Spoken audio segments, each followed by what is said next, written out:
The gas giant Keyleth is amber at its equator and the color of old bruises higher up, where the storm bands circle and never stop. I had been watching it for 9 days from the bridge of ISV Gallows Mark, and in 9 days it had not changed. The storms did not care that we were there. Nothing out here knew we were there. That was the point. We had gone dark on approach, reactor output throttled to minimum safe, drive coils cold, all active emissions suppressed. The Gallows Mark ran on what the engineers called whisper power, which meant the ship breathed but did not speak. We sat in Keyleth's shadow, 300 kilometers above the uppermost cloud layer, and the planet's own magnetic interference did the rest. To anything scanning from the transit corridor, we were part of the planet, a density reading. A gravitational footnote in the margins of a system that the galaxy had not decided was interesting yet. I had done this kind of weight before, on smaller ships with smaller stakes, but the Gallows Mark was not a small ship. She was an Ardent-class siege dreadnought, 612 meters from prow to engine block, with a beam measurement that made her look, from certain angles, like someone had taken a city block and pointed it at the stars. Her hull was flat gray where the original paint had held, and the color of carbon scoring where it hadn't. She had fought at Cathara Station 8 years ago, in the opening engagements of the Margin campaign, when 2 Ardent-class ships had held a transit point against a force 3 times their number for 14 hours until relief arrived. 14 hours is not a long time in most contexts. In combat at close transit range, 14 hours is something else entirely. The ship I had been given had come through that engagement with a third of her exterior sensor array destroyed, 2 engine pods running at partial output, and hull damage that the repair yards later classified as catastrophic and survivable, which was their careful way of saying it should have killed her, and it hadn't.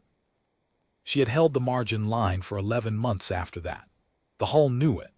You could read it if you stood close enough to the plating and looked, the patches where newer alloy had been welded over older damage, the color differentials where different batches of sealant had gone on at different times, the deep scoring along the port flank that the repair crews had ground smooth but not entirely away. She carried her history the way people carry theirs. In the lines of what had happened to her, and what she had refused to let end her. I was not standing close to the plating. I was sitting in the command chair at the center of the bridge, watching the sensor feed on the main display and drinking coffee that had gone cold an hour ago because I kept forgetting it was there. "Signature update," said my sensor officer, Drav Mawson, without looking up from his station. Drav was the kind of officer who delivered information at the same volume and the same pace regardless of what the information was. He had told me about a coolant valve failure and the destruction of a support frigate in identical tones, on separate occasions, and I had found both reports equally credible before I processed the difference in their content. It was a quality I had come to find genuinely useful. In a long dark period, when the information arriving on the sensor feed ranged from routine to critical, and the routing between those two states was not always clear in advance, an officer who treated all of it as equally worth your attention was the right person in that chair. Loom Fleet is now 22 vessels in the primary formation, 6 trailing in dispersed survey pattern, total count confirmed at 28. Speed unchanged. They're transiting at survey pace. No indication they've altered course or gone to any kind of alert posture. They don't know we're here. No, ma'am, the planet's doing what it's supposed to do. I set the cold coffee down on the armrest holder and looked at the main display. The Vreth Loom Fleet showed as 28 soft returns against the hard geometry of the transit corridor, which was what our intelligence directorate called the gap between the Keyleth system's outer debris ring and the gravitational influence of the next system over.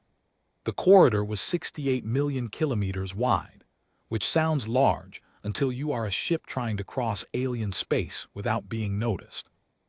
Then it is a very narrow hallway.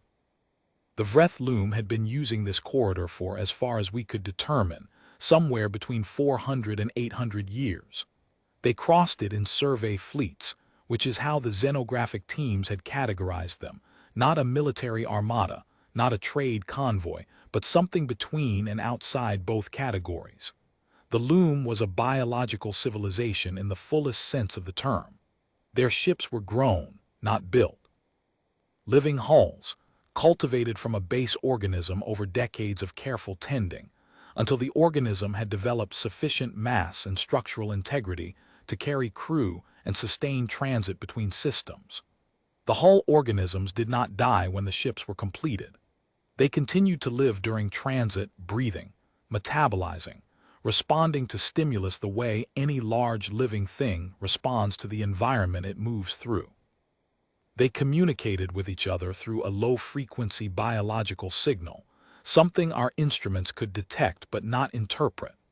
Something between radio and the electrical language of neurons, operating at a frequency that did not correspond to any medium our hardware had been designed to read.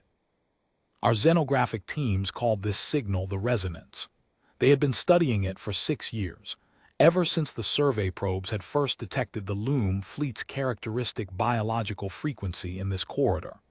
They had determined that it was genuinely language, structured, recursive, with a density of meaning that their best interpretive algorithms could identify as present but could not decode. It moved through what they cautiously and repeatedly called the biological field, which was a real measurable phenomenon and not a euphemism, and it propagated at distances that should not have been possible for biological signaling by any mechanism the xenographic teams could account for. What this meant in practical terms was that the Vreth Loom fleet was in continuous conversation at all times. Every ship in the formation knew what every other ship knew, felt what every other ship felt in whatever sense that was accurate, and shared a consensus reality that our teams struggled to find analogies for. They did not have captains in the way we had captains. They had what the teams called focal nodes, individual members of the crew whose biological signal was stronger and more coherent than the others, who served as amplifiers and interpreters for the collective whole, but not as commanders in any hierarchy our analysts could map to familiar structures. The fleet moved and thought and decided as something closer to a single organism than to a formation of discrete vessels with separate commanders reporting to a common chain. They had been assessed as potentially dangerous, though not because they were aggressive. In 6 years of observation, they had not fired on any vessel we knew of, and the survey record suggested a civilization that was interested in accumulating information rather than in confronting other powers. The danger the Intelligence Directorate had flagged was subtler than aggression. It was the danger of a civilization that was genuinely alien in a way that our instruments could not fully reach, whose decision-making processes, whose values, whose interpretations of encounters with other species, operated through channels we could not monitor and could not predict. We did not know what would provoke them. We did not know what they considered a boundary or an aggression or an invitation. We knew they were interested in biological data, organic signatures, the chemistry of planetary atmospheres, the cellular records of species they had previously encountered, and that they conducted their surveys with the thoroughness of something that had been methodical for longer than we had been a spacefaring civilization. We also knew, because the intelligence people had done their arithmetic and had shared it with command in a memo I had read twice on the transit out, that this corridor was going to become strategically important within the next decade.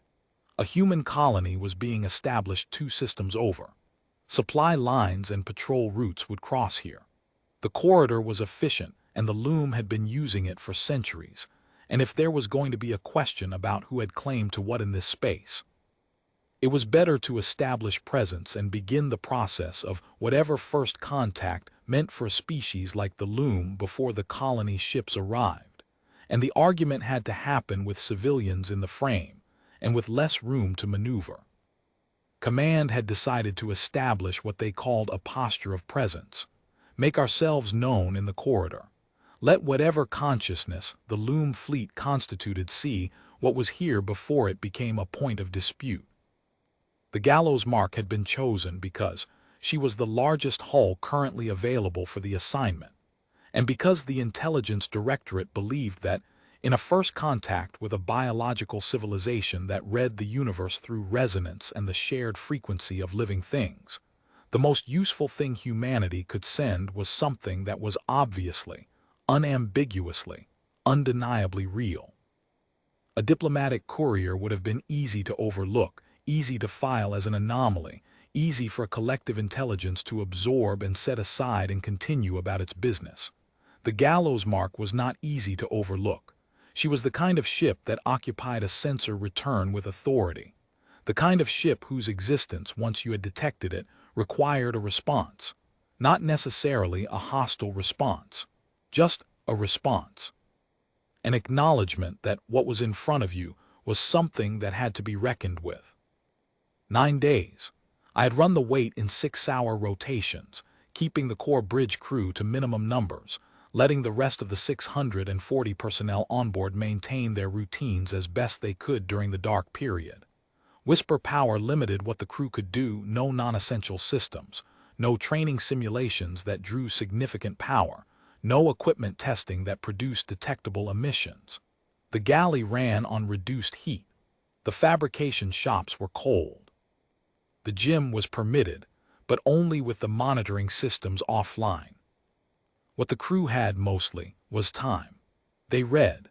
They slept in the long, unstructured hours that accumulate during a dark period operation. They played cards and argued about the arguments they'd had before and wrote letters that would go out when we resumed full communications. 3 of the engineers started a project, a scale model of the ship built from salvaged component packaging, entirely undetectable, entirely quiet, and exactly the kind of thing that keeps a crew sane when the alternative is staring at a gas giant. I visited all of them. The dark period was harder on some than on others, people who needed purpose, who needed movement, who needed to feel the ship operating at her full capacity rather than at the minimum necessary to remain alive. The waiting was its own kind of pressure. I walked the corridors twice a day, the accessible ones, and spoke to the crew in whatever configurations I found them. It was theater in part. The captain walking the ship and being visible is theater, and it has been theater for as long as there have been captains. But it is useful theater. The crew needed to see that the person responsible for the mission was neither frightened nor dismissive, that the 9 days of sitting in a gas giant's shadow was not a problem to be anxious about but a phase of the operation to be executed with the same professionalism as any other phase. My XO, Commander Breck Savath, found the dark period genuinely peaceful. He had told me this on day 4, when I had found him in the observation alcove off the secondary bridge corridor, reading, with Keyleth's amber storms filling the small viewport above him. He had told me without irony or performance that he found the constrained conditions clarifying, that a situation in which the variables were large, but the available actions were few suited a certain mode of thinking, he found difficult to access when the ship was at full operation. He liked problems that reduced themselves to their essentials. The dark period, with its single task of waiting and its single requirement of silence, was a problem reduced to its essentials. It did not especially suit me. I'm a person who thinks better in motion, and the bridge of a ship on whisper power offers very little motion. I walked and checked and spoke, and reviewed the intelligence files I had already reviewed and found new angles in them that I wasn't sure were angles rather than the pattern seeking of a mind looking for something to do. On the 9th day, at 0300 ship time, Drav Mawson had told me that the Loom fleet's transit path would bring them to first visual detection range, close enough that their biological scanning systems, whatever those were and whatever frequencies they operated on, might begin to resolve the gravitational and electromagnetic details of the planet's shadow in more precision, in approximately 11 hours. I had slept for 4 of those hours badly, and then returned to the bridge. The fleet was at 9 million kilometers and closing, survey pace, no alerts. Resonance readings, I asked. Drav checked his secondary screen. Steady, High coherence between the primary formation vessels. The 6 trailing survey ships are on their own partial pattern, lower coherence with the main group, more individual signal strength directed outward. That's consistent with what we've seen before in the passive monitoring data. They seem to focus their biological output outward during active survey work, letting their connection to the formation run at lower intensity, while their individual attention is on the target. So the main formation is fully linked, as tightly as we've ever recorded. The signal density is actually higher than baseline. Could be something about this leg of the transit. Could be proximity to the planet. The loom seems to respond to large biological systems with increased collective coherence. Keyleth has an extensive microorganism layer in its upper atmosphere. They're excited by the planet. That's what the xenographic team's notes suggest. High chemistry gas giants are interesting to them. They collect data from them the way, he paused. I don't have a clean analogy. The way something collects things it finds beautiful, I suppose. I looked at the main display. 22 ships in tight biological communion, moving through space as a single thinking organism. 6 more on the edges, partially separate, attending to the planet below us in a frequency we couldn't access, reading Keyleth's atmospheric chemistry in a language that was built from biology and had been refined over centuries of looking at the universe and hearing it answer back. And then, in 11 hours, there would be the Gallows Mark. Silent, dark, not singing anything into the biological field because we had no biological field to sing into. A hull grown from ore and labor and the deliberate violence of a species that had decided what kind of ships it was going to build and had built them. 612 meters of nothing that the loom could hear. Time to our emergence window, I said. 7 hours, 40 minutes. If we light up at the window, we'll be at 68,000 kilometers from the lead formation vessel when they first acquire us on passive scan. And they'll have us at that range. Their organic scanning systems should resolve us clearly. Whether they experience what they resolve the way we experience a visual contact is a question I can't answer, but they'll know something is there, something large. I said good. The 7 hours passed the way the previous 9 days had passed, slowly and all at once, in the way time moves when you are waiting for something specific, and there is nothing useful to do in the interval. The crew cycled to their stations in the final 2 hours. I watched them settle, the familiar process of professionals preparing themselves, checking what they had already checked, speaking in the low, disciplined voices of people who have learned that whatever they spend in the final minutes before something important, they will not have when the something important begins. At 40 minutes to the window, my weapons officer, Chief Warren Edicors, ran her pre-emergence check and reported all systems nominal and all weapon arrays hot local targeting active and available, but nothing pointed at anything. Standard protocol for this kind of operation. We would emerge ready to respond if the loom reacted with anything that looked like a weapon's discharge, but nothing in our posture would read as an opening move. Hot local. Everything available, nothing committed. At 20 minutes, Breck Savath came to stand beside my chair. I've been running the resonance data through the interpretive model, he said. The 6 survey ships at the trailing edge. Their individual signals have been cycling in a pattern the model flags as high data input mode. They're actively collecting from the planet. From the atmosphere layers. Yes. The microorganism layers specifically. The loom appears to read those layers the way they read their own ships, same frequency band, same interpretive framework. Keyleth's atmosphere is answering them in their own language. The planet is, in the strictest sense, talking to them. I looked at him, and we're about to emerge from inside it. We're about to emerge from inside a living library they're currently reading. He said it without drama. That was Breck. The observation was accurate and he made it accurately, and the weight of it was left to sit where it landed. 15 minutes, Drav said. The bridge was quiet in the way that rooms full of people thinking the same thought get quiet. The hum of systems coming up from whisper power, soft and incremental. The cadence of breath. The occasional system check from engineering, text only, no voice traffic. Helm, I said, emergence protocol, steady and direct. No sudden movements when we clear the shadow boundary. Aye, ma'am. Mawson, continuous resonance monitoring from the moment we emerge. Every fluctuation, real time to the main display. Understood. Cores, hot local until I say otherwise.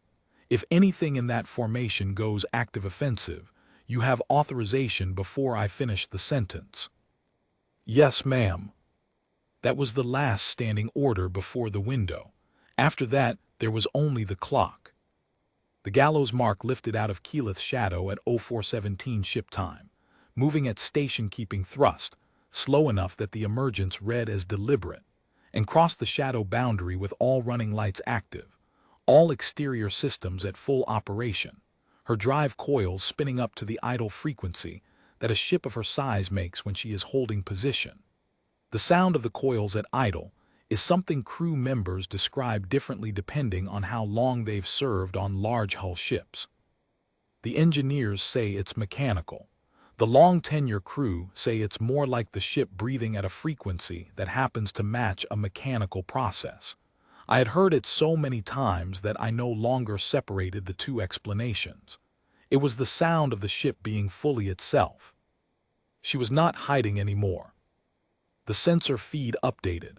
67,800 kilometers to the nearest loom formation vessel. The main display populated with the returns, 22 vessels in primary formation, 6 in the trailing survey pattern, all at survey pace, all on their original heading. For approximately 4 seconds, nothing changed. Then the resonance readings moved. "Ma'am," Drav said, and his voice was its usual even cadence, but I had known him long enough to hear what was underneath it. "Resonance is." He stopped. In 5 years of shared operations, Drav Mawson had never stopped in the middle of a report. "Mawson." It's the coherence is spiking. All 22 formation vessels simultaneously. The signal is going, the amplitude is increasing, and the frequency is dropping at the same time. The model has never flagged this combination. Those two variables don't normally move in opposite directions together. I don't, he stopped again, and then made a decision about how to continue. I'm going to read you what the model is outputting.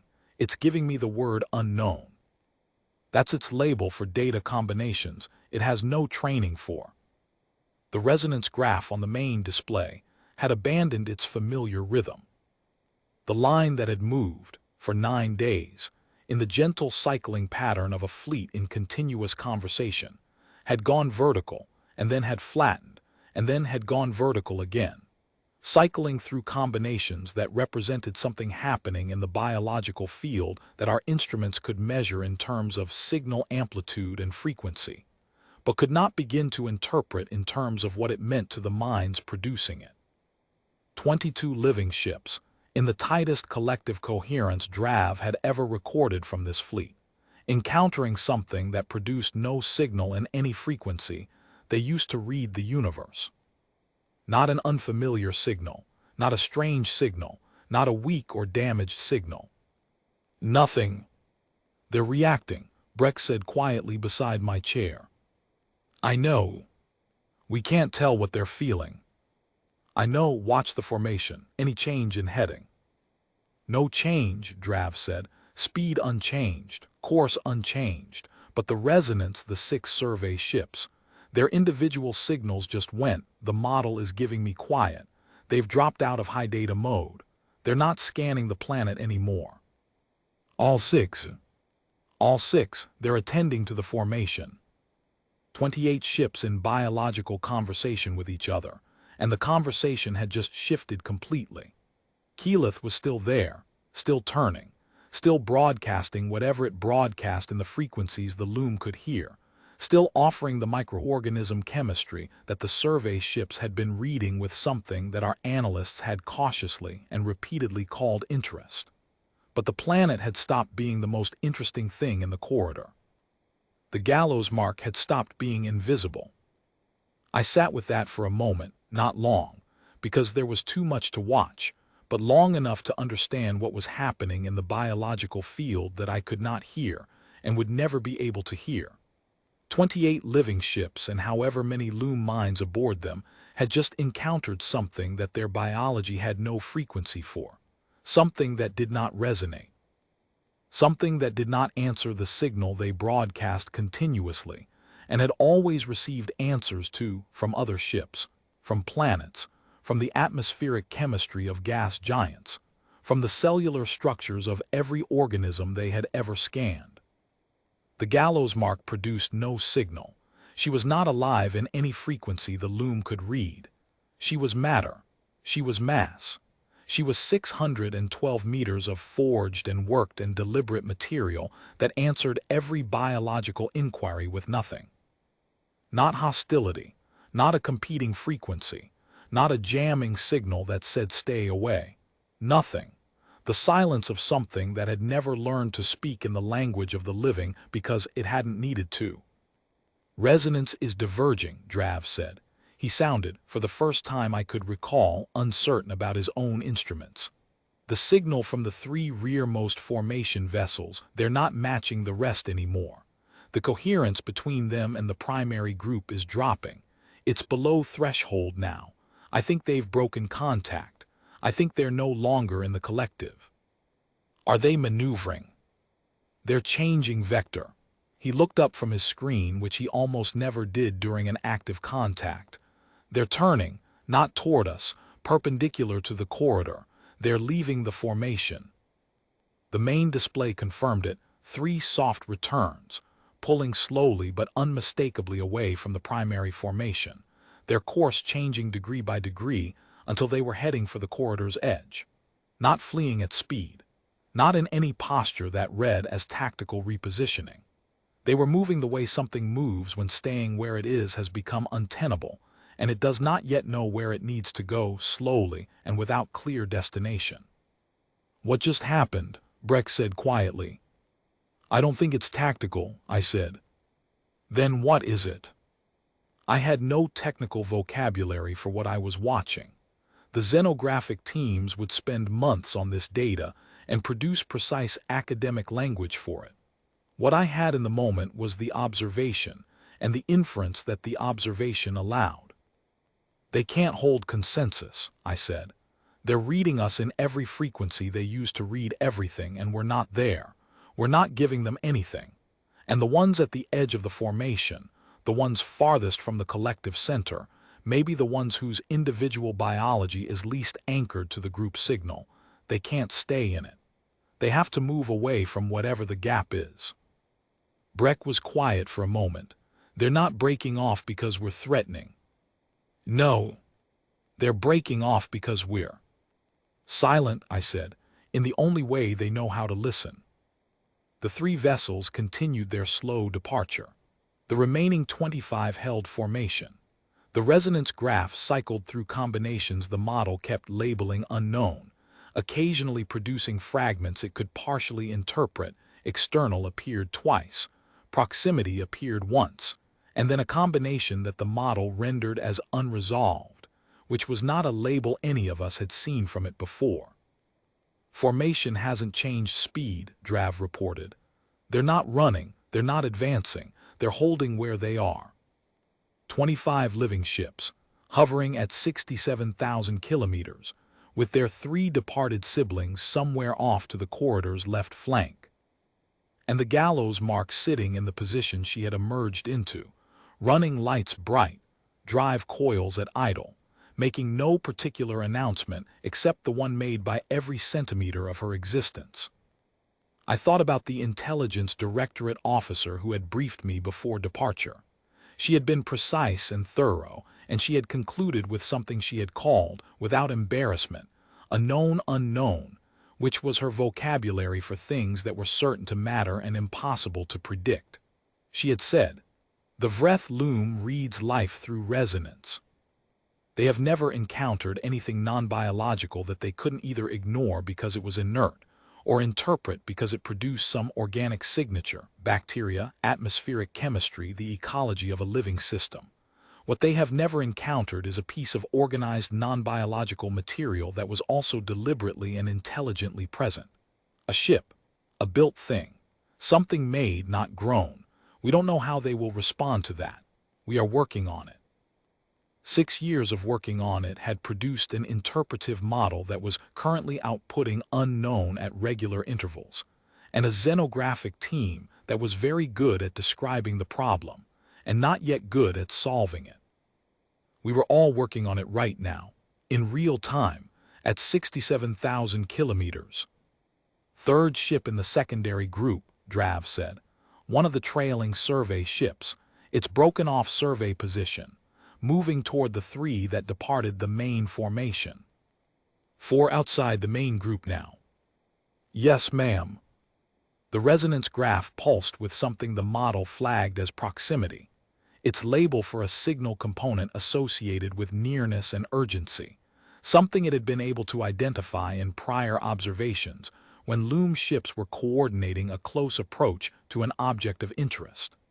The pulse moved through the remaining 24 formation vessels and then quieted. Then the formation itself began to change. Not a combat maneuver. I had seen enough of those to know the difference between a fleet configuring for engagement and a fleet doing something else. What the Loom's remaining formation was doing was subtler and more interesting. The 24 ships adjusted their relative positions by small increments, drawing slightly closer to each other, tightening the formation pattern without changing heading or speed. The way a group of social animals presses together when it encounters something it cannot explain. They were not going to fight, they were not going to run, they were processing. Cores, I said. Ma'am. Anything that reads as a weapon system going active. She checked every screen. Nothing. No energy spikes on hull surfaces. No launch signatures.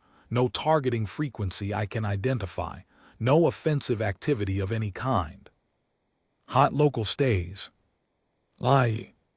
The 4 ships at the formation's edge, 3 from the primary group plus 1 from the survey line, had come to rest at approximately 12,000 kilometers from the main formation. Not departed entirely. Not reintegrated. Somewhere in between, holding a position that was outside the collective but not yet independent of it. At 22 minutes after emergence, the Loom formation made its decision. It was not dramatic. There was no transmission on any frequency our communications equipment could receive. There was no signal the model could interpret as a final exchange of information or a command passed from a focal node to the fleet. There was just the formation, which had been holding for 22 minutes, and then the formation, which began to move. Not toward us. The 24 primary vessels resumed course. Survey pace. The transit heading they had been maintaining before emergence. They were going to continue through the corridor. The 4 ships in the intermediate position, Drav said. 2 of them are rejoining the formation. The other 2 are holding. Holding where? Same position, 12,000 kilometers from the primary formation. Not following, not departing the corridor, just holding. The 22 vessels that had rejoined continued transit. The survey group -1 resumed their survey work. The resonance from those 5 went back to high data input mode, attending outward again. The partial separation from the collective that meant they were reading something in the environment and not the fleet.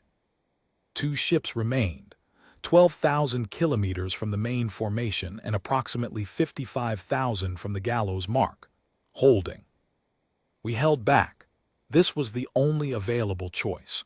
We had no signal that would reach the Loom. We had no transmission that would mean anything to a species that communicated in a frequency our hardware could not access. We could not ask what they were doing or what they wanted or what they had decided. We could only be present and let whatever was being decided continue to be decided. The main formation crossed the far boundary of the Keyleth system's gravitational influence over the next 4 hours. The survey group followed 40 minutes after. The two intermediate ships remained at their position for 3 hours after the last survey vessel departed. Then they began slowly to move. Not away from the corridor, toward us. "They're moving," Drav said, and for once his voice carried something extra, not alarm, but the precise calibration of a man who is watching something unprecedented and is choosing the correct level of attention for it. "Speed is slow, deliberate, still well below any engagement threshold. Course is they're going to pass us." "At what range?" He calculated. "Closest point of approach will be approximately 51,000 kilometers. They're not coming in close, they're making a pass." I watched the two returns on the main display, two living ships, trailing their fleet by 3 hours, moving at survey pace along a course that would bring them within 51,000 kilometers of a hull that had no biological signal and no resonance and no frequency that they could hear in the way they heard everything else. They were going to look.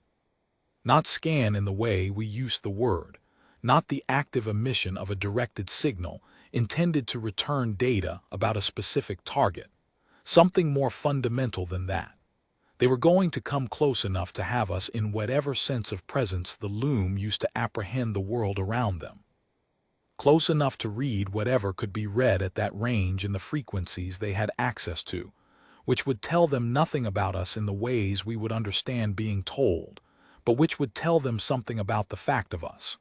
The shape of the silence we made in their field, the precise dimensions of what was not there. Our passive sensors tracked the pass in full, 68 minutes from approach initiation to final departure from sensor range. The two ships came within 51,000 kilometers, held that closest point altitude for approximately 8 minutes, and then continued past on a vector that would take them out of the Keyleth system and back toward the transit heading their fleet had taken. Whatever their biological scanning systems read during those 8 minutes, they took with them. I watched them go on the display until the returns faded to background noise, and then I sat in the bridge for a long time without saying anything. Breck let me sit, he was good at that. Eventually I said, "Start the transit prep." "Already running," he said.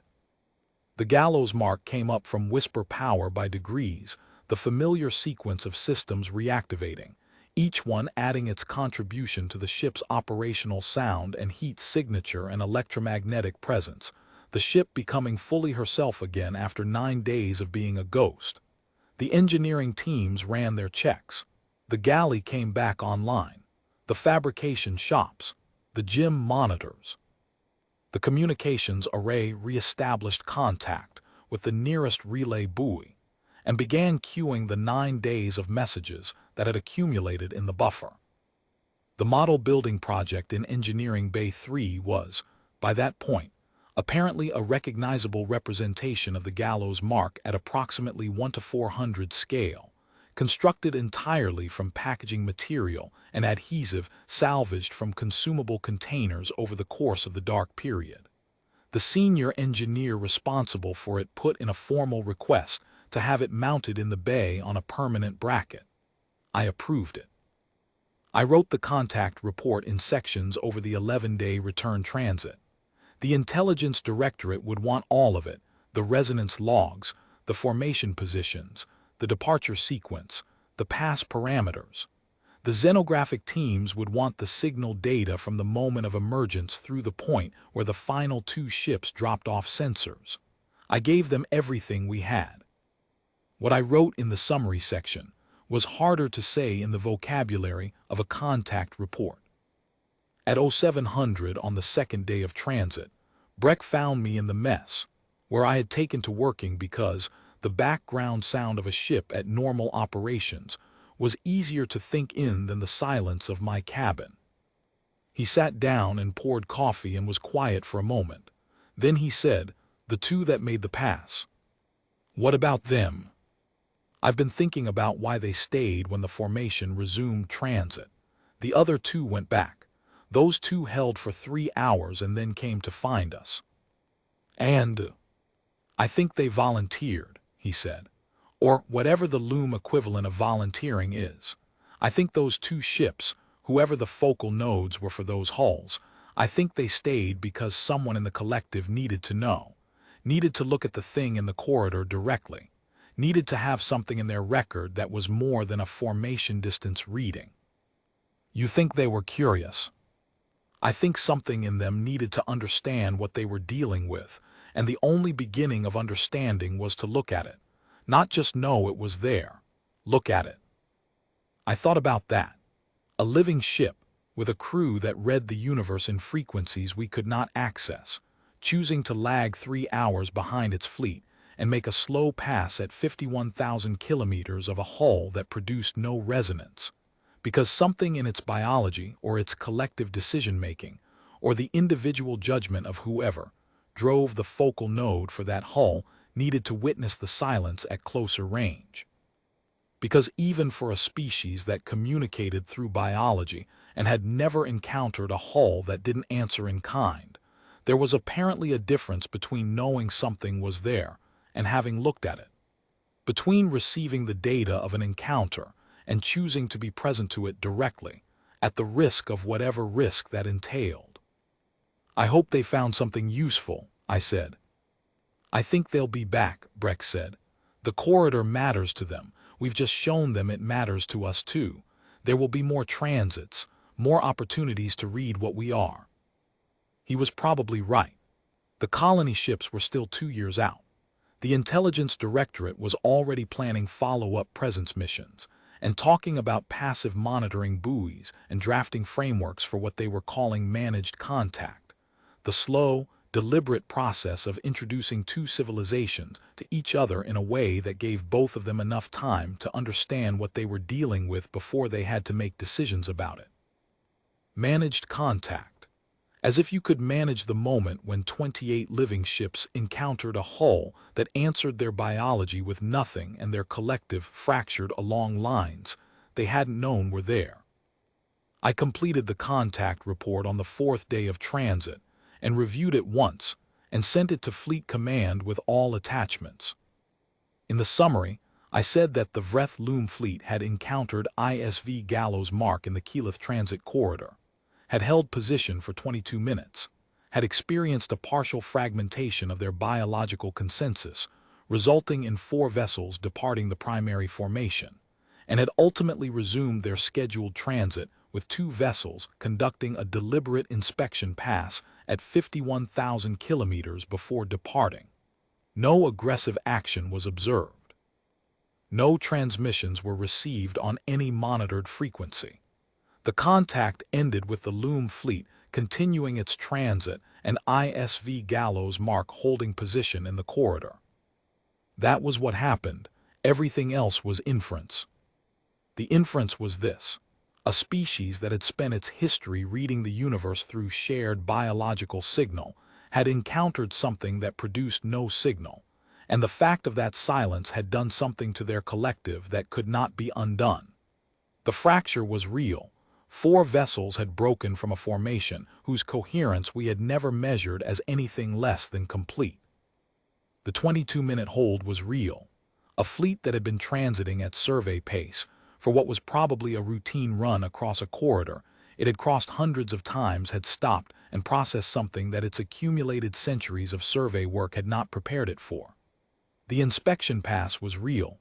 2 ships, 3 hours after the fleet departed, chose to spend 51,000 kilometers of close proximity finding out what the silence looked like from a shorter distance. None of that was nothing. What had been established in that corridor, in 22 minutes of held position and a closing pass, and the departure of a fleet that had not fired and had not fled, was something simpler than the strategic calculus the Intelligence Directorate had built its planning around. We were here. We had been here for 9 days without them knowing, and then we had emerged into the light of our own making, and the corridor was different after that. The Loom had read everything they could read about us, which was nothing in their frequency and everything in ours. The mass, the structure, the carbon scoring on the hull, the drive coil signature, the precise electromagnetic profile of a ship that had survived things that should have killed it, and they had filed it and departed with it. Somewhere in the living network of their collective, the fact of the Gallows Mark was a permanent entry now. The first thing they had ever catalogued that spoke only in mass and structure, and the mute record of a hull that had been through things and held. I sat on the bridge in the long hours of the transit and thought about Keyleth. The planet was behind us now, amber and indifferent, continuing its ancient rotation and its uninterested chemistry, and the microorganism layers that the Loom survey ships had been reading with something that looked like pleasure before we emerged, and gave them something else to attend to. The planet had been talking to the Loom in a language they could hear for however long they had been making this transit. It had answered their biological signal with its own, in the frequency of organic chemistry and the slow conversation of atmospheric organisms that had never needed to be anything other than what they were. The Loom had read it and found something worth recording there, and done what their civilization had always done in the presence of biological data: absorbed it, integrated it, added it to the collective understanding of a universe that was full of life speaking in the language of life. And then we had lifted out of the planet's shadow and added something new to the conversation. Something that didn't speak in that language.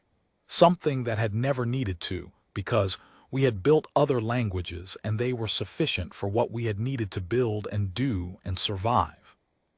We had put a silence into the biological field that was shaped exactly like the thing that had put it there.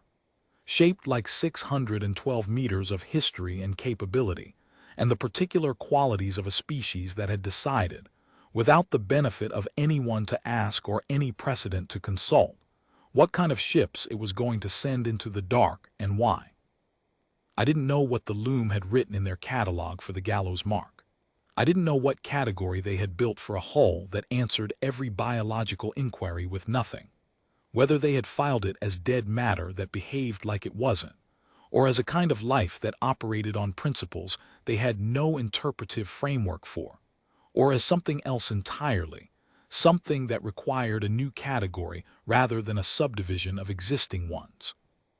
What I knew was that they had looked, and that looking had cost them 3 hours of trailing their fleet and 51,000 kilometers of close approach, and whatever it cost a living ship to spend 8 minutes in the proximity of a silence that had no floor.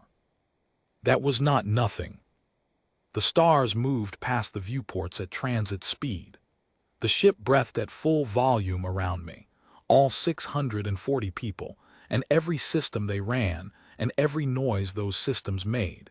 The enormous ordinary sound of a ship that had done what it came to do and was going home. We did not know what they heard when they listened to us. We did not know what silence meant in their language, or what the absence of biological signal told them about the nature of the things that produced it, or whether they had a word for us or would build one. We only knew that we had been there, and they had found us, and the looking had changed something that could not be unchanged. That was the thing the Intelligence Directorate had been working on for 6 years, and the thing the xenographic teams would work on for years more. And the thing that no framework and no briefing and no volume of careful planning had been able to predict or prepare for, that the first sight of us would cost something, that the encounter would not be absorbed without cost, catalogued without difficulty, filed without fracture. We had been heard, not in any frequency they used for hearing, but in the only one that mattered, the one where a thing that is undeniably, materially, specifically present makes itself known to every intelligence capable of knowing, regardless of the language they use to say so. We had other ways of being heard.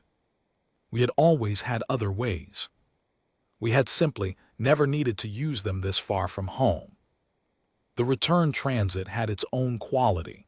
It was different from the dark period, different from the emergence and the 22 minutes of held position and the pass. It was the quality of aftermath, of a thing that had been anticipated and planned for and executed, now settling into the record as a fact rather than a possibility. The crew felt it. They always do, in my experience. The transition from the high tension of the operation to the lower-key work of the return is its own kind of pressure, a decompression that happens in the hours and days after the main event, and that a good captain manages the same way she manages everything else, by being present to it, by not dismissing it, by letting the people in her charge have the hours they need to come down from what they've been holding.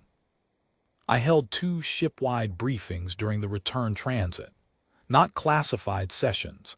I gave those to the senior staff, but broad briefings for the full crew, as many of them as could rotate through the main assembly bay in groups. I told them what had happened, in the terms I could use with a broad audience, that we had emerged from the dark period and made ourselves known to a fleet of alien vessels in the transit corridor, that the fleet had reacted in ways our instruments could observe but not fully interpret, that the contact had ended without violence, and with what the xenographic teams would likely assess as a significant first contact data set. I told them what I genuinely believed, which was that the Gallows Mark had done what she had been sent to do, and that the crew had done what the mission required of them, and that the 9 days of sitting in a gas giant's shadow in whisper power, and the maintenance of full professional composure during the emergence, and the hold had been precisely the things that made the contact what it was rather than something worse. A crew that had come out of the shadow firing would have started a different kind of conversation. A crew that had come out tentatively, signaling uncertainty, would have made a different statement. The crew I had 640 people who had run 9 days of tight silent operations without incident, and had held their stations with clean professionalism through 22 minutes of a contact that no training scenario had adequately modeled, had made the statement that I believed we had been sent to make. The ship herself had made it, of course. The Gallows Mark had made it just by being the Gallows Mark, 612 meters of forged consequence in a corridor that had never seen anything like her. But a ship is also its crew. The hull is the statement, and the crew is the reason the hull is where it is, doing what it's doing in the condition it's in. The Gallows Mark's record, Cathara Station, the margin line, the 11 months of holding, was not abstract to the people aboard her. They had not been aboard for those engagements, most of them, but they had inherited the ship that had come through them. They knew what she was, and they had spent 9 days being exactly as quiet and professional as the mission required, and then they had been exactly as steady during the contact as the contact required, and the sum of that was the thing that the loom had encountered. I told them that, too, in the briefings.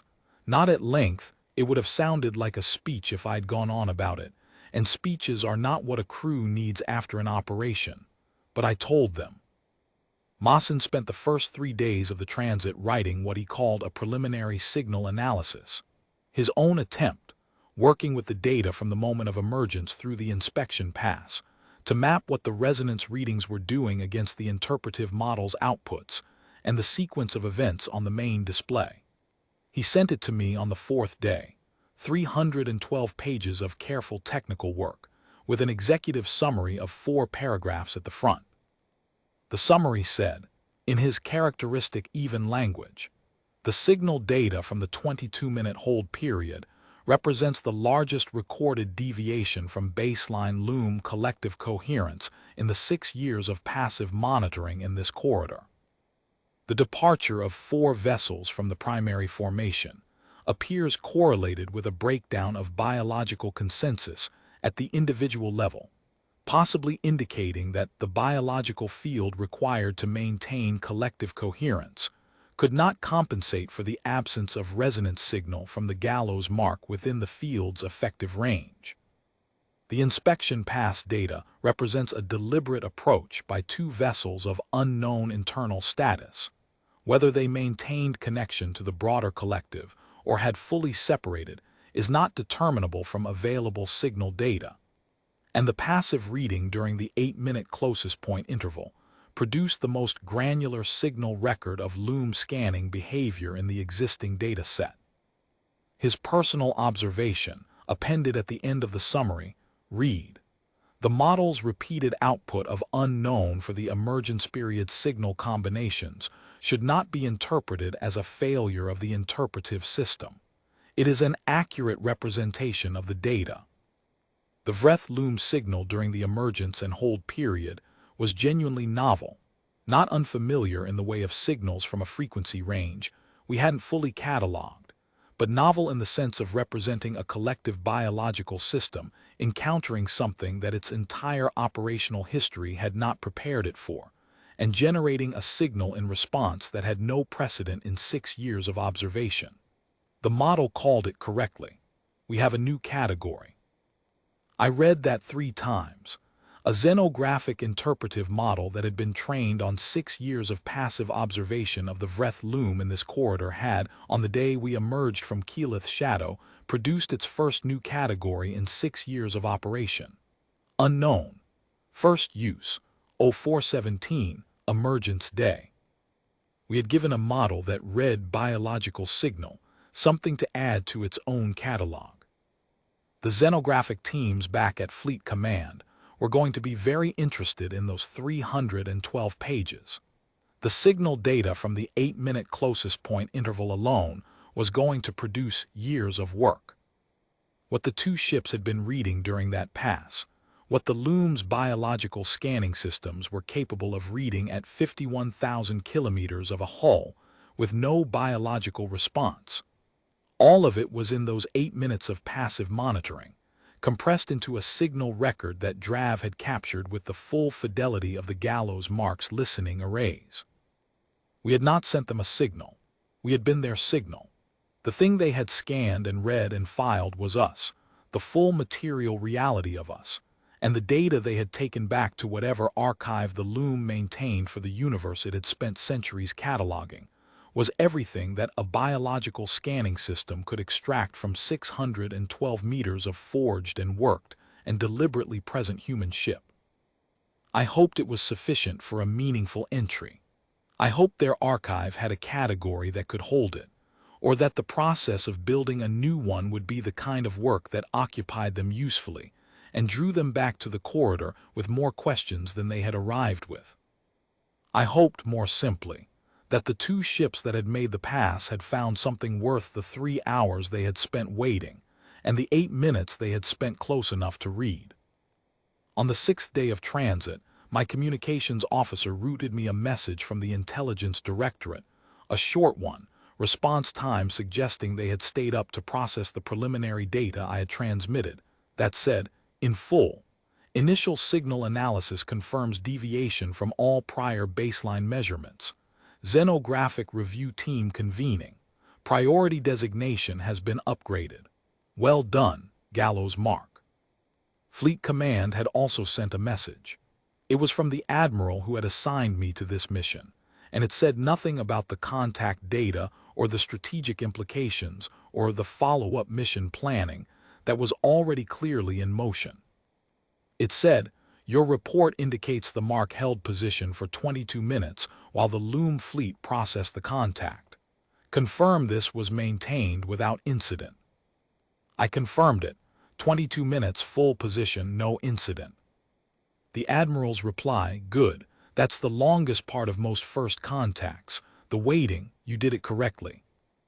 It was the most precise thing anyone had said to me about the mission, and I put it in the personal file I kept separate from the official record, where I kept things that were accurate in a way that transcended the vocabulary of contact reports and signal analysis. The waiting, 22 minutes, 640 people, 612 meters, and Keyleth turning amber behind us in its permanent indifference to whether the things moving through its neighborhood were living ships that could hear the planet's chemistry, or a built thing that couldn't hear anything in the frequencies that mattered to a biological civilization. The planet didn't know the difference. The corridor didn't know the difference. The loom did. That was the point. They had not known the difference was possible until we had shown them it was, and now they knew. And the corridor was different, and the catalog was different, and somewhere in the living network of 28 ships, and whatever minds inhabited them, The entry for ISV Gallows Mark sat in whatever place new things sat when they had been looked at closely enough to be filed, but were not yet understood well enough to be categorized. In the space between external and something else, in a gap that the civilization that had never needed that gap would now have to decide how to fill. That was first contact, not a handshake, not an exchange of transmissions on a common frequency, not the dramatic moment of mutual recognition that the frameworks described. A gap in a catalog, and the slow work of deciding what to put in it, and two living ships that stayed behind to look, because something in their collective needed to look before it could begin. That was enough. It was, in the arithmetic of what we had come to the Keyleth corridor to do, exactly enough. The Gallows Mark made the fleet transit relay on the 11th day and crossed into logged human space at 0900. I noted the crossing in the bridge log, routine entry, time, position, status. And then I sat with the stars moving past the viewports and the ship breathing at full volume, and thought about the things I would put in a personal file rather than a contact report. The amber of Keyleth at its equator. Dravmasan stopping mid-sentence for the first time I could remember. The formation tightening like something pressing together against a cold it could not name. The two ships making their slow approach 3 hours after everyone else had gone, and the 8 minutes at closest point, and whatever they had read during those minutes in the only language they had. We do not know what the loom calls us now. We only know they have a name for us. They built one because they had to, because we were in the corridor and we were real, and reality requires a name once it has been witnessed. Whatever name they built, it was built from looking at the Gallows Mark. From the mass and the structure and the carbon scoring and the drive coil signature and the full electromagnetic profile of a ship that had been through things and had held. From 612 meters of silence in the frequency they used for hearing. That silence had its own content. It always does. The silence of something that knows what it is and does not need to say so in any language except the one it was made in. We had other ways of being heard. We had always had other ways of being heard. We had simply never used them this far from home. In this silence, in this corridor, with this much riding on the question of whether what we sent was sufficient to be understood by minds that read the universe in a language we would never learn to speak. It was sufficient. The corridor knew it, the loom knew it. The Gallows Mark had always known it.